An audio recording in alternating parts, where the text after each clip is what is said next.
J'ai été surpris du coup 3 à 4 B5 D6. Je trouvais cher de me laisser croquer la pile en D7, sans pouvoir directement contre-attaquer cette pile D6. Donc en attaquant D7 et en dépilant sur C6, avec menace directe, je forçais à répondre. Une fois les premiers échanges terminés, je voulais garder l'initiative que je venais d'obtenir. Du coup, je cherchais les mouvements avec peu de chances de contre, si jamais je me retrouvais bloqué. C'est ce qu'on voit avec 6, G4 F5 D4, que je laisse sous la menace de la pierre après 7, C5 C4, pour faire 8, G6 F7 D6. Ici, si jamais 9, B7 C6 D6, je réponds par 10, D4 D6 C6, ce qui me donne une triplette de la mort, mais sur le bord, donc qui reste blackable avec les sages par 11, B4 B6 B7. Ensuite, j'aurais pu tenter la technique du marchepied avec 12, F4 D5 C5, qui me paraît difficile à contrer. Je ne vois que 13, à 2 B3 B5, mais si je provoque 14, C6 C5 B5, alors Alix devait éliminer cette pile, sauf qu'avec 15, C4 B5, je pouvais 16, G2 F3 D4, avec double menace impossible à bloquer. Alix a cependant opté pour 9, B4 B5 B6. Ce qui a arrêté tout net mon plan de bataille avec double pile sur le point d'être croqué. Je me retrouve avec un défi, forcer le dépeuplement de défenseurs sur le flanc gauche d'Alix, pour ensuite, contourner les sages. Sauf que je ne pouvais pas bouger ma pile en D4, qui avait également pour but de contrer l'éventuel croquage de ma pile en D6, par B7 C6 D6. Donc, j'ai fait le choix de ramener encore une autre pile à menace immédiate par 10, G2 F2 D3. Là, je me doutais bien qu'elle serait bloquée par une pile à ciseaux.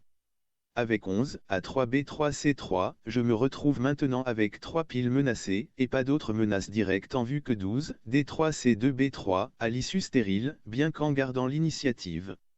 La capture de la feuille en B3 était obligatoire. La réponse d'Alix a été 13, C3 B3, ce que j'aurais probablement fait à sa place, car toute autre issue était incertaine.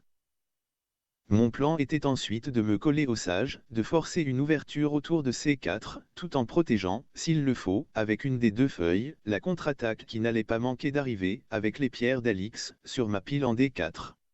Sauf que je me retrouve avec un dilemme, dont aucun des deux choix ne me satisfait totalement. Soit j'attaque des piles tout de suite C6, pour me poser en C6 et C5, D6 C6 C5, ou D5 C5 D6, et je perds l'initiative, et en plus, ma pile en D4. Soit j'élimine les ciseaux en B3, qui me gêneront plus tard, avec ma pierre par C2 B3, mais je m'expose au risque de laisser quand même une feuille marchepied, qui pourra ramener les ciseaux, de B2, vers ma future pile de feuilles, et je me retrouve au même point. Au final, j'ai opté pour la deuxième solution, en pensant à un éventuel contre-coup, avec ce qui me reste de mon flanc droit, donc, d'abord 14, C2 B3, puis 16, D6 C6 C5, en laissant la feuille en C6 plutôt que la pierre, pour ne pas tenter B7 C6 qui aurait changé mes plans. Et là, je me retrouve sur une corde raide, 17, C3 B3 D4. Je n'avais pas le droit à l'erreur. D'abord blocage avec les sages 18, F4 3 E4. Mais ensuite, qu'allait faire Alix? J'avais des craintes sur quelque chose comme 19, D4 D5 E5, qui me forçait à retirer totalement ma seule menace restante avec 20, D7 C6 E5, et laisser une contre-attaque comme B7 B6 C5, sans ciseaux à proximité. J'aurais pu temporiser mais avec le retrait de tout ce que j'avais sous le coude, donc à l'issue incertaine. Le contre d'Alix avec 19, à un B1 D2, que je n'avais pas envisagé, était effrayant également. Je ne voyais pas comment le bloquer, et, je pensais que je venais de perdre. Mais 20, G3 F3 E2, me laissait temporiser. Le mouvement suivant d'Alix me redonnait l'initiative, et l'attaque tant attendue en C4 est arrivée, avec l'issue victorieuse assurée. Alix, c'était bien joué de ta part. Je n'avais pas le droit de m'endormir.